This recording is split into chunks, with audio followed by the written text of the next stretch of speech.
So if you have any questions, please make sure you unmute your mic, or you can use the reaction icon at the bottom of the screen to raise your hand. Any questions?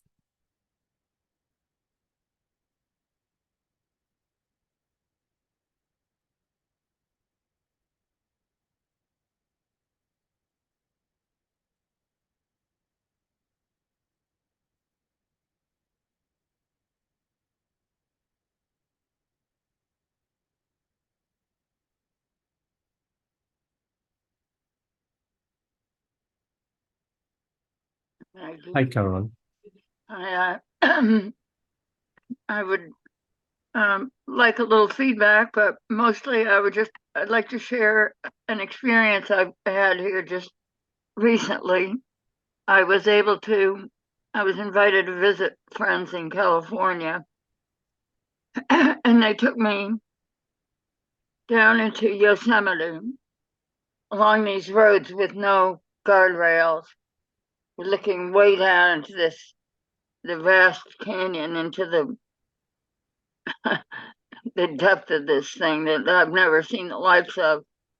And something very interesting happened. I was so taken aback from just the sheer experience of the vastness and the grandeur of being there, that I felt like my heart and my brain was blasted open. I was literally thrown out of my mind, which is a very good thing. and it was such an amazing experience. And it in reflecting after I've gotten back home, I have to think, even though I was very, very present with that, and I have to think my habitual mind, it's so easy because of years of habitual identifying with the mind, that when you're thrown out of it, it's a reminder of everything you've been saying. Just pure presence. I wasn't separate from where I was. It was the energy of the place was moving right through me, and I wasn't there anymore. It was the most amazing thing I've ever experienced. And so it's nice to have that memory and reminder of very powerful direct experience, instead of something I have read or thought about with the thinking mind once again, right? Yes. It was so wonderful. Yes.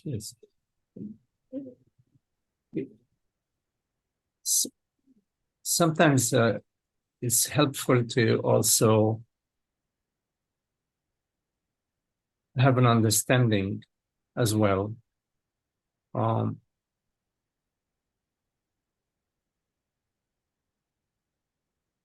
As a result of identification, we experience ourselves in the world, that we are an experience in the world, a limited experience in the world. And via grace, rather than being an aspect of a personal mind, realize that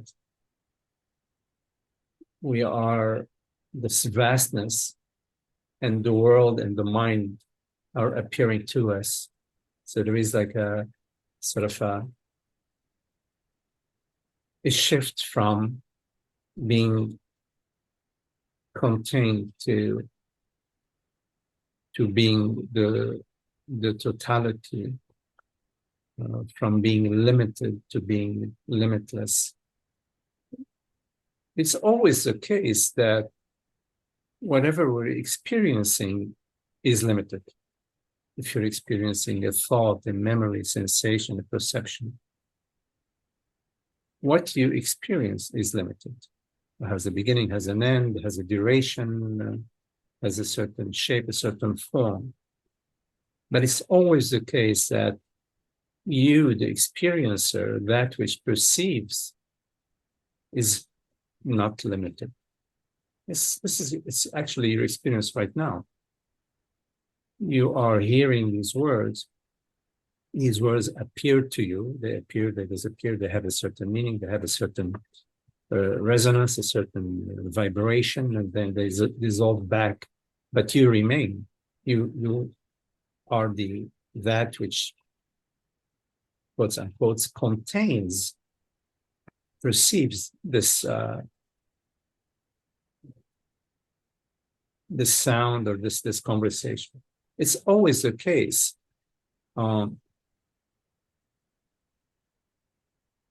But as a result of the belief that we're limited, we overlook the most natural aspect of our experience, which is that we are formless, that we are limitless.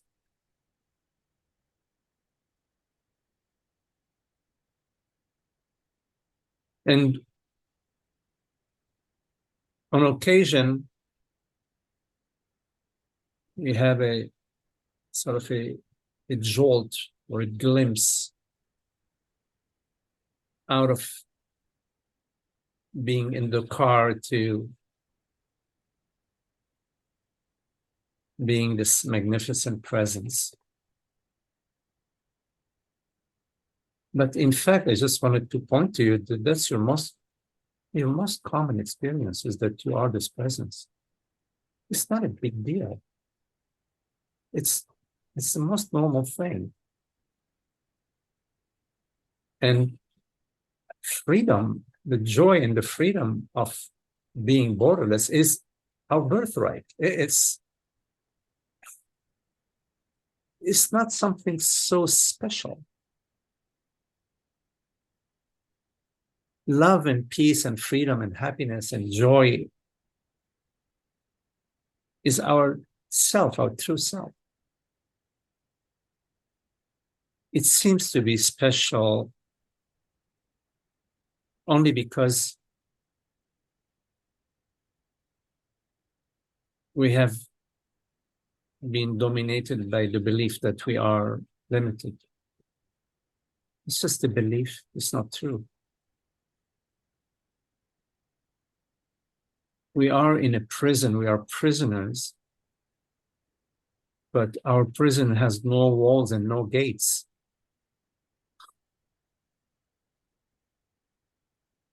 You know, in the circus, when there is a baby elephant, they tie the baby elephant to a spike with a rope, about maybe 10, 20-foot rope. So the baby elephant gets used to stay within 20 feet from that spike in the ground. And when that elephant grows to be, I don't know how many tons the elephant grows, he's so big, the zookeeper removes the rope from, or maybe they don't remove the rope, I don't know, but the elephant continues to, although they could easily pull that spike off the ground with little effort, they don't. We are a little bit like that. The spike in the ground is the belief that I'm a person.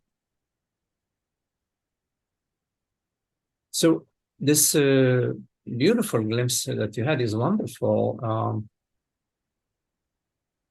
It revealed to you, you know, experientially what we speak about during our meetings. It's available to you to revisit it. You can revisit what that glimpse revealed to you. Not to want to go back to the glimpse to hold on to it, to the feeling of it, or no, what it revealed to you.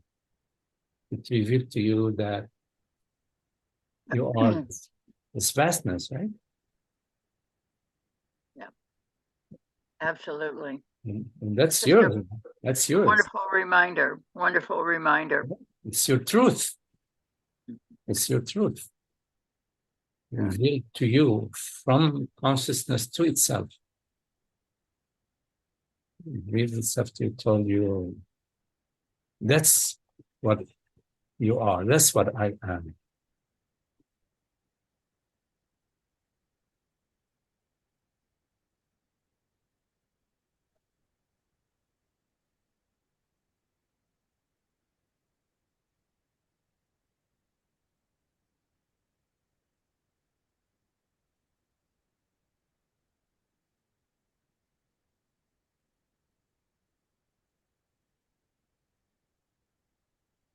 So we can live,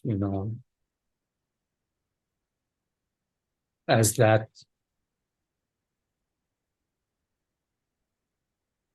formless totality.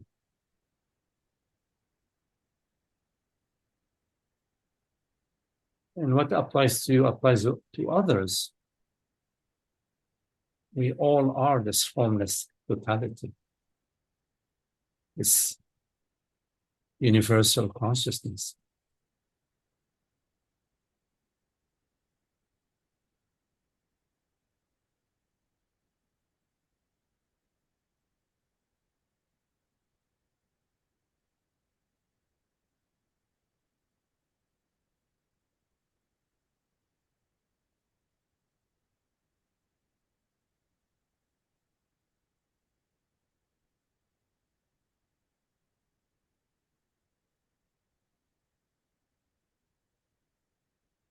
So we cherish the message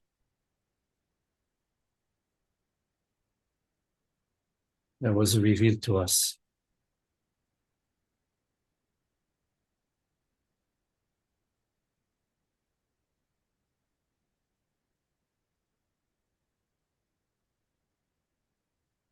Thank you, Magdi.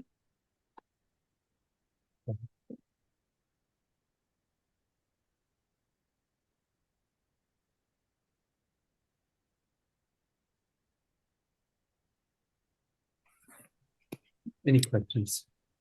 Hello, Magdi. Hello, Holly. Yes. Can you? Oh, Yes, I hear did you. somebody else have a hand up? No, I'm with you. I hear you. Yes. Yes. Okay. Okay. So one thing that you mentioned earlier during your talk was the allowing sensations and thoughts to have their freedom. So the question I have has to do with certain states of anxiety that I can be prone to. And for instance, sometimes, and I don't think the topic is particularly important about the anxiety because it's just like sort of general anxiety. And, Yes. Sometimes, especially if it's getting like close to bedtime, I have, a number of kind of mitigation strategies to help, because otherwise I'll sometimes be up late thinking about things. So in cases like that, is it still best to let that have its freedom, or best to take a deep breath and have a warm cup of tea? Or actually, a warm cup of tea sounds good. Yes. Yeah. Always I do stuff like that. Warm cup of tea goes a long way. or deep breaths, or yes, stretching, these sorts of things. A couple of things about this, Holly. So whatever appears on deck is whatever it is appearing on deck. Is there a wind blowing? There are certain waves on the surface of the pond. The wind gets more intense, the bigger the waves, quiets down, smaller waves. no wind, no waves, the sun is shining, the glitter of the sunshine on the surface of the pond. Whatever is appearing on the surface of the pond is what it is. There is nothing for anyone to do anything about it. And there is no need to do anything about it because there is no one to do anything about it.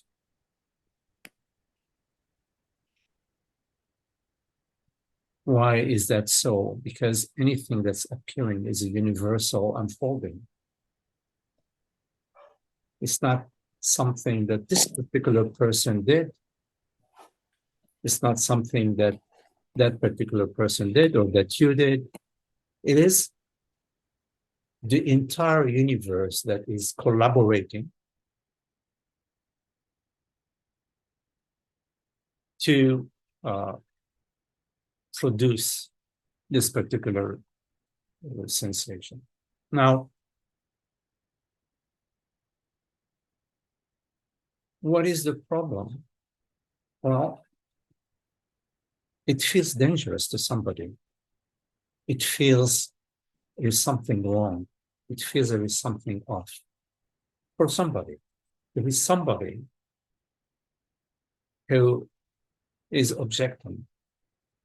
Yes, but okay, less wind, please, or smaller waves, please. I'm not ready. You know, somebody is not ready for those waves or for the wind. Who is this somebody? Who is this somebody? Somebody, I don't know. There are preferences. I want it different. I don't want that. Who is this? Who is this I? Well, there's only one I, Holly, which is whatever it is that's hearing these words. And that which is hearing these words has no name, has no age, has no form. It's not a female hearing or a male hearing or whatever it is that is perceiving this perception is whatever it is. It is that I, the only I that there is, that I who is objecting, who is saying, oh, darn, you know, I don't want that now. I, the only I there is, consciousness is objecting. But consciousness is the only reality. It's the only game in town. There would be nothing appearing if it wasn't for consciousness. There's only one reality, which is the reality of consciousness. So therefore, the reality of the sensations that appear to you is consciousness. So this consciousness who's creating the sensation and who's objecting to the sensation. Okay. Well, one could say, well, that sounds really good, but it's not very helpful because I really want to get rid of this anxiety. So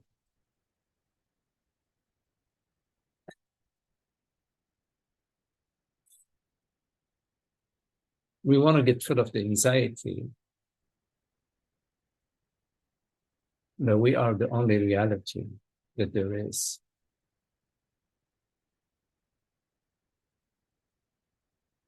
As the only reality, there is nothing that can hurt you, affect you,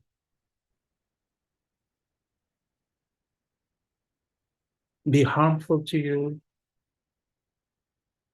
When I say you, I'm not talking about your body. Your body, you eat some toxic food, you're going to have a stomachache, you're going to have to take some medicine and recover. I'm talking to you, not the body that we call Holly. No, I'm talking to you. You, the only you there is, consciousness, only you, the reality that perceives. So take a look. Take a look. Do I believe myself? I'm buying into I am Holly?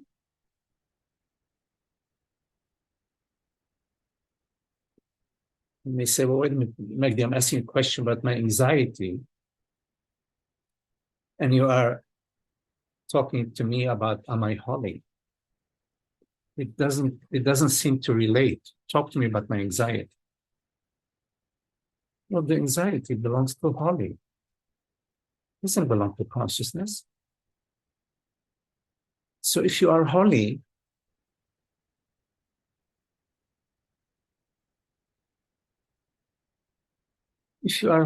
okay, then notice that everything appears and disappears.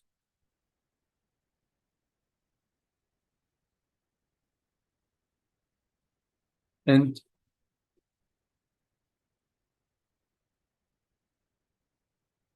notice that wanting things to be different is a source of anxiety. Because we don't have a crystal ball, we don't know that things are going to be different. So we're anxious, we're hoping, oh my God, I hope things will be different tonight or tomorrow or whatever.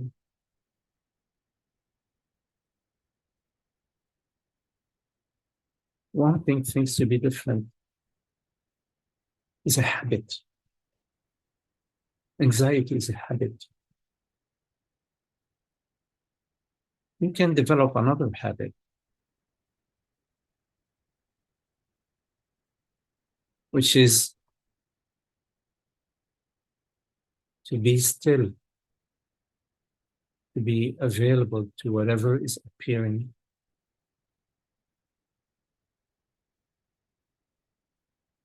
Because nothing that is appearing is going to harm you.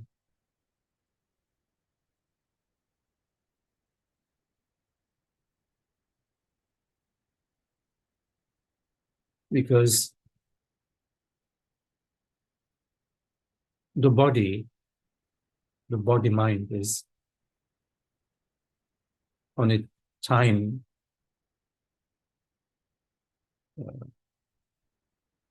clock. Bodies are dying from the moment they're born. So what? Is there any magic to that? No. The problem is identifying with the body, that you're the body. Then it becomes a problem. But as a fact, bodies are born and die. When they're born, they're actually, the dying process has started. In the absence of identification, what are we holding on to? What are you holding on to? What is it that you cherish so much? What?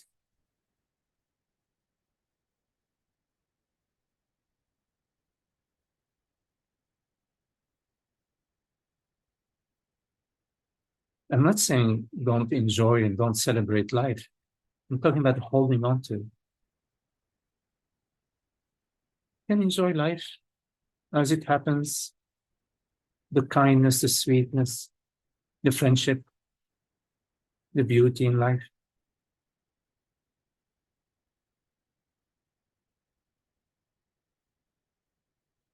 But understanding is important. That there is nothing phenomenal that is worth holding on to. It's impossible to hold on to anything phenomenal. Try to hold on to the pot of gold that you discovered in your night dream.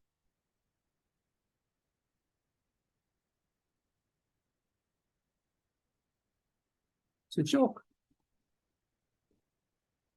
It's the same thing in the waking dream. In the waking state, you celebrate life, you contemplate presence, being, truth, you contemplate freedom, beauty.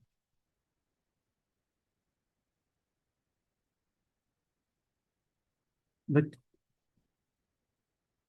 you don't measure your happiness or your well-being phenomenally. What happens when the body is 90 years old. I mean, you can barely walk or breathe or cook your meal. What, that means it's disaster time? No.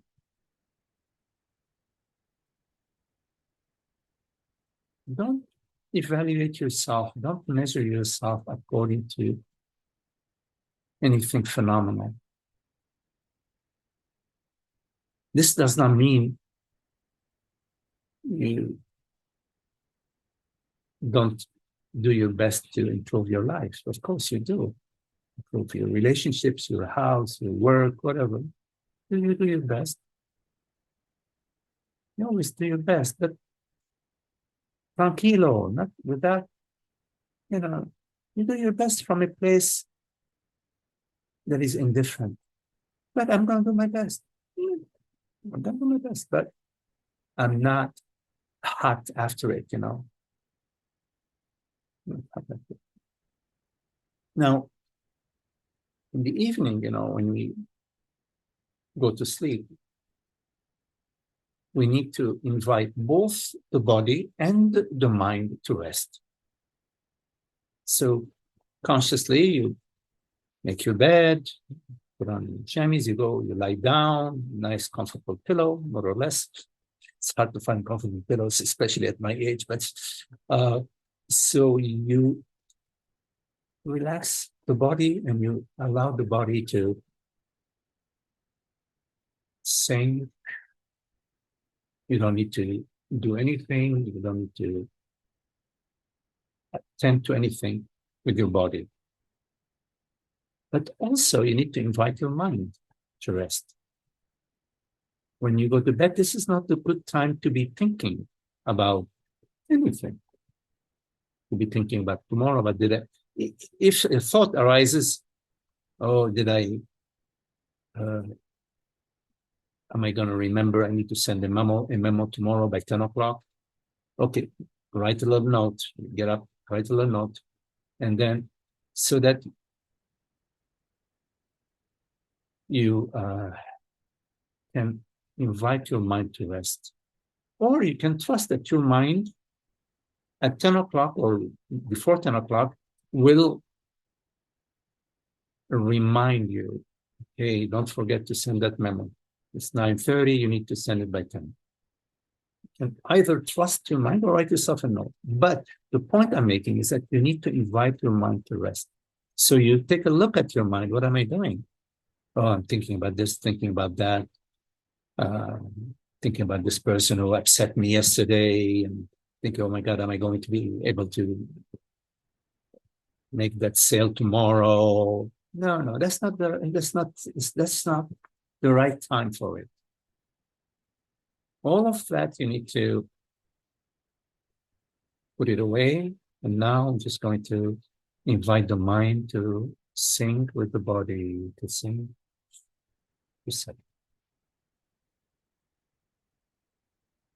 Mind rests in being. So you invite the mind to rest in being, in presence.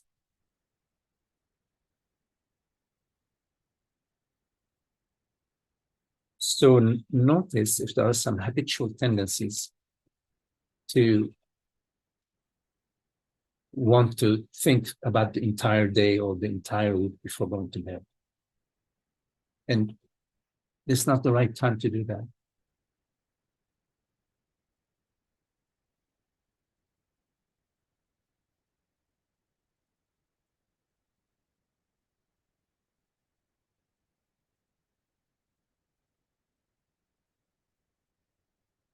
And you can invite the mind to also enjoy the restfulness of the body, because they're not separate. And the body is resting, nice sheets, the blood flow, the heart is now reducing its the beat of the heart. tingling of the body. You can invite the mind to enjoy the restfulness of the body.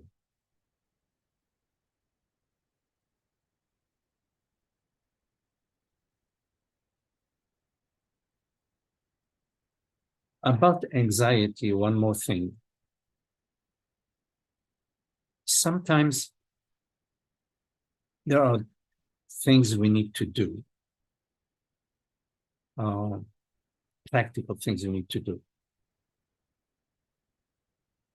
that if we don't do them, they will have some consequences that are not the most favorable. So try to discern, when you have an anxiety, try to discern what aspect of your anxiety is practical and what aspect of your anxiety is psychological and wasteful. Tend to the practical and discard the psychological, because the psychological has to do with me in time, her, him, she, why did this, why that. Just be sober, be matter of fact about what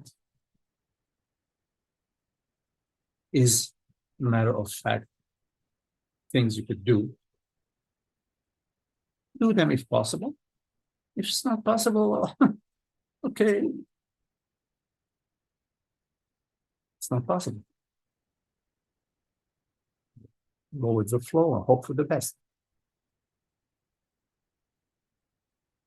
But above all, Holly, there is nothing at stake. Nothing at stake for who you truly are. And you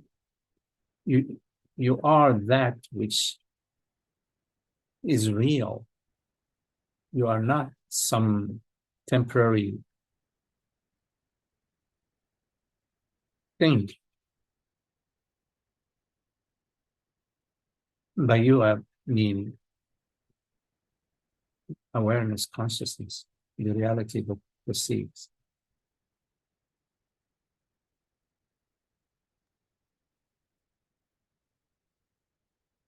Any strategies that you do that are for the improvement of your personhood are doomed to fail.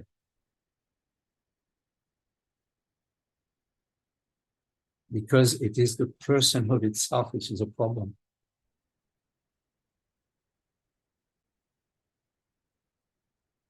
But thank goodness there is no actual person.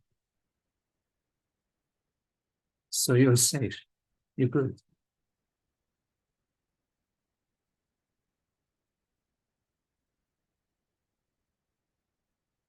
It's true.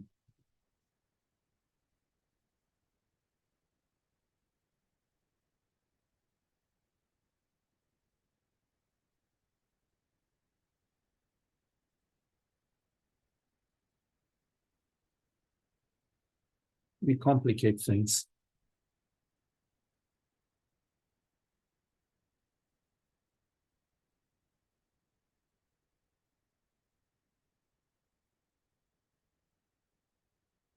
Life is simple. It's playful.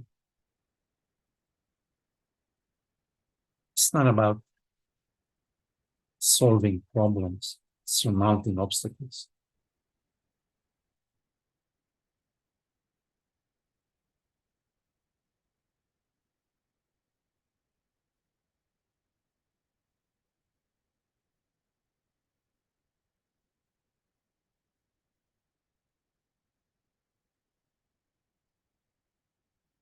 Sometimes you are in situations that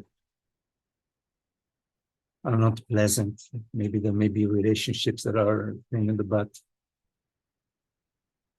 And you can't find your way around for now. Sometimes it's like that for a certain period of time. Then things change because we don't like to remain unhappy for too long. We don't, as happiness, we don't have tolerance for too much unhappiness. It bugs us, it bothers us. So we have an inner mechanism, an internal mechanism, all of us, towards happiness, meaning away from unhappiness. So there is a natural pull, a natural draw towards happiness.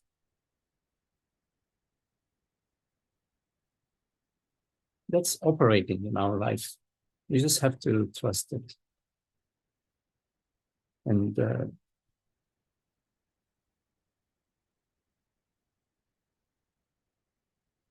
don't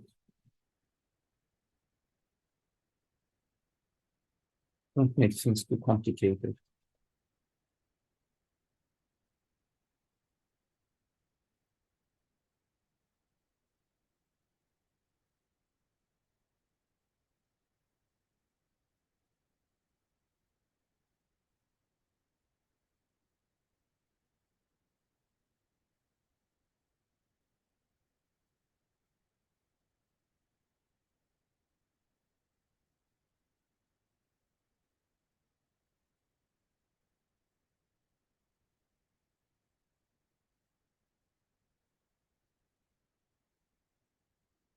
And the more we struggle with anxiety,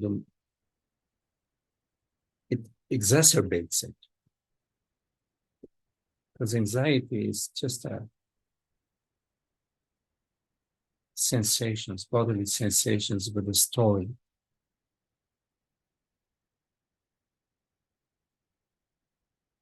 Bodily sensations, they only have the power we give them. And the stories only has the power we also give it. So of itself, of themselves, anxieties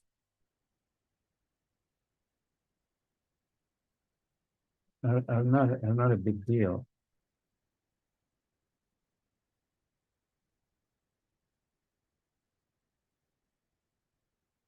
Except if we distance ourselves from it, whatever it is, and now is a struggle between me and it. Then yeah, again, oh boy, it's a struggle.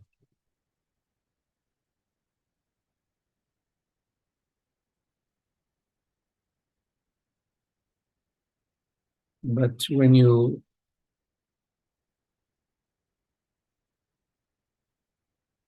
notice the zero distance, when you notice the intimacy,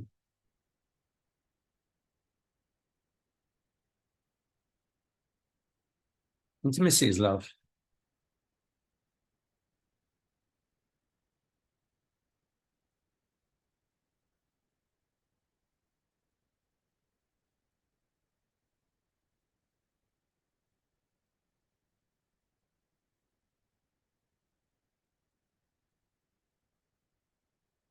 We have a habit of distancing ourselves, separating ourselves from whatever you name it.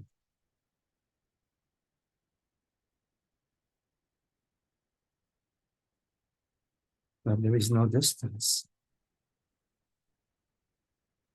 There is no separation.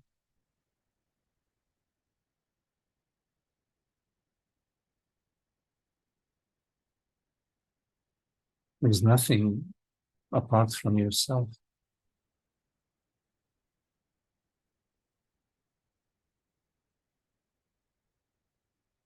There's nothing coming at you. Because you are the entire universe. You're not separate from the universe.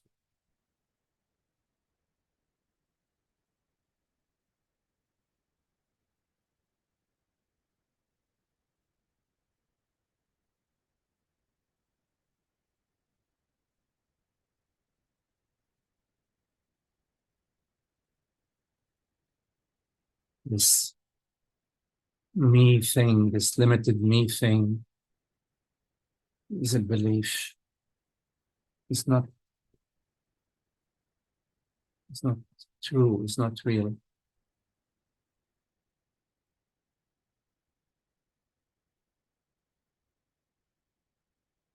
In time, it will dissolve. It's dissolving already.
But yeah, a cup of tea is always good.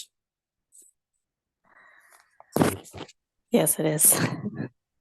Thank you, Magdi. Some mint leaves, fresh mint leaves,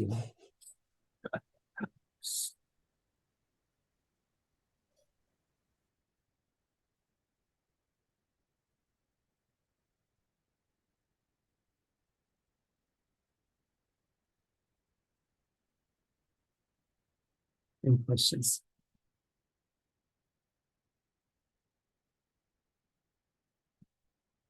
Hola, Fernando. Let me see.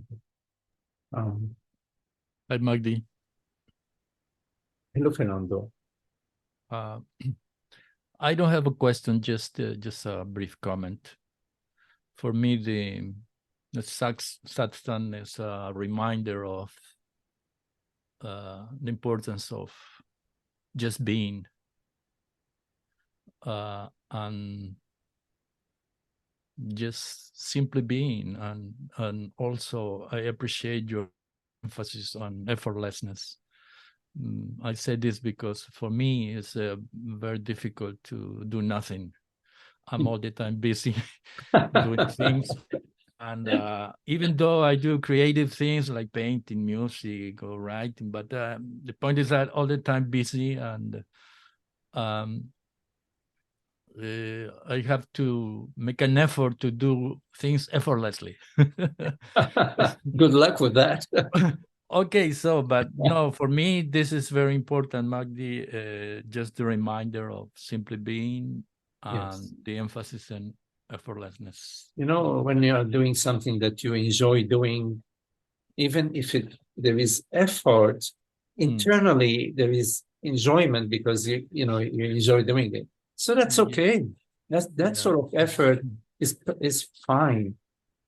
Yeah. So yeah, But I always think in the Bible that it says that God created the world, and every day, that's the parable. And he created the earth one day, another day the animals, the plants, and so on, and then the man. But the seventh day, he took a break. He just rested from his created work, and I'm trying to apply that, but just rest and do nothing and just being. I have a different version about that because God is not in time, God doesn't believe in time. Why? Doesn't mess around with time. He's always resting. It's always resting. There's activity, creation, activity, and simultaneously resting. So restfulness is not an opposite of activity. There is an inner disturbance, then that's not restful. But when there is an inner peace and inner, then there is restfulness. Now, when I say inner, what I mean by that, Fernando, is when you are with the flow in life. This does not mean that you are saying yes to everything. No, sometimes you say no, I want to go this way. Sometimes you say yes to some things, you say no to some other things, but you are with the flow. You are not looking for your happiness out there. When you are living life, but you are not standing apart from life, asking life to give you something in order for you to become more complete, more whole, more happy. Oh, you're living life. Living life, sometimes you have to jump over the hurdles. Sometimes it's easy flow. Sometimes it's turbulent time, and there is a lot of things to look at. You see? So in life, the more we are in harmony with life, to be in harmony in life, we are not separate from life. How can you be separate from life? It's crazy, Fernando. Of course, you are not separate from life. You are life itself. You are not separate from the universe. Every cell of your body is in sync with the entire universe every moment. And the awareness, is not made out of atoms and molecules and the protons and gluons. You see, that's the beauty about awareness. Once awareness realizes itself, oh, I am the formless, invisible reality that right now perceives its perception. This is awareness becoming aware of itself. When awareness becomes aware of itself, it's a magical time. It's a freedom immediately. Oh, you realize your formlessness. You realize your truth, your reality. Of course, the body is what it is. No problem. The body has shoulder ache, back, whatever. I don't know. Whatever the body is doing. We have to fix the car. We have to take care of the cooking. We have to do the shopping. We have to buy the paint. We have to have paintings ready for the exhibition. That's at the body. But consciousness becoming aware of itself is you realizing, I am the reality, which is the reality which perceives. And that reality has no name. The body has a name, Fernando, but the reality that I am has no name, no age, no location. There's a great beauty in that. Freedom, the great freedom in that. And a joy in that. You see? Then effort, we know there is effort in the body. We have to do some effort. Sometimes we have an appointment and we feel, oh, I'd like to get a siesta. But we have an appointment. You see, we made a promise. We have to honor our words, right? So we make an effort. Big deal. It applies to the body. But effort does not apply to consciousness, to our reality. You see. And once you realize your reality, more and more realize, I am this aware presence. There is Fernando, yes. There is this, there is that, yes. But I is not this or that. I is I itself. Then there is a restfulness, a natural, effortless restfulness in the midst of the activity.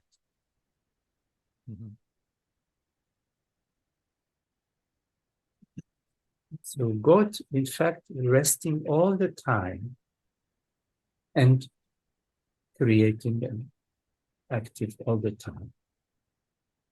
The restfulness and the activity, the Shiva and the Shakti.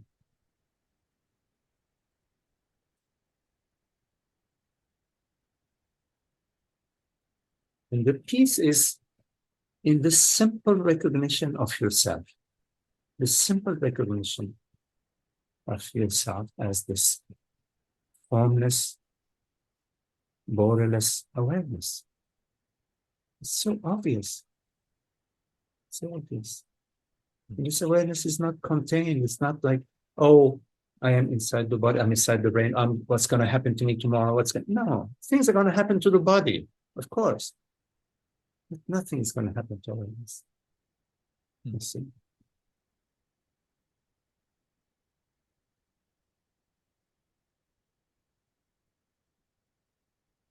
We are the same awareness, this one reality, shining through different minds. Your mind is the artistic mind, the creative mind. It's another person, maybe musician, etc., etc., etc.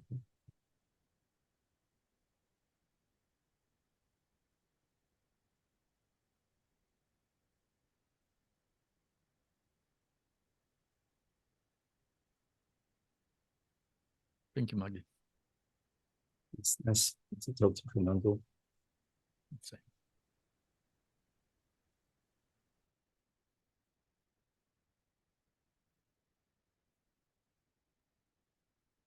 Any questions?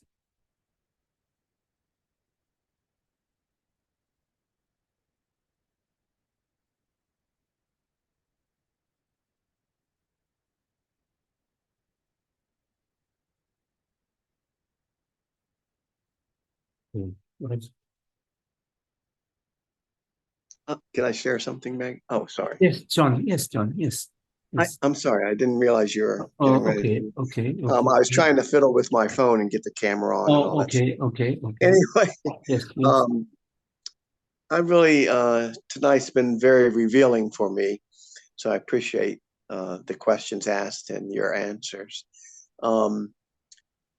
Somehow I feel a freedom when you said something about basically both are there. You know, it's the Shakti and Shiva, and so because I also have the anxiety stuff, so I appreciated that question. And I also notice that it disappears, and seemingly for no reason at times, or all the time, I don't know. And other times maybe because I'm engaged or something. But I realize that it disappears and I didn't do it, because that's really what this personal I wants to do, is get rid of it and so forth and so on, or change it or not have it or whatever.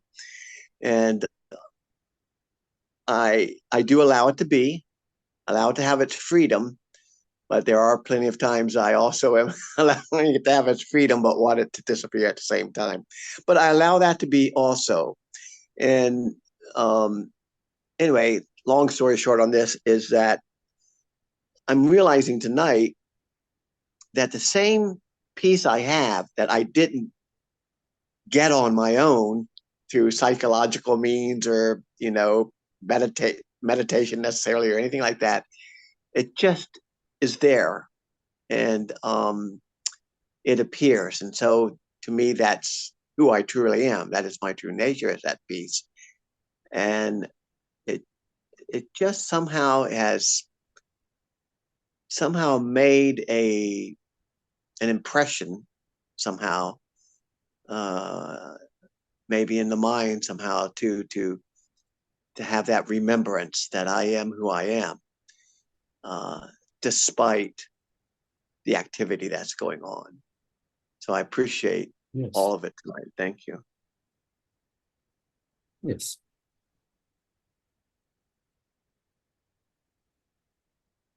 Consciousness is always on our side.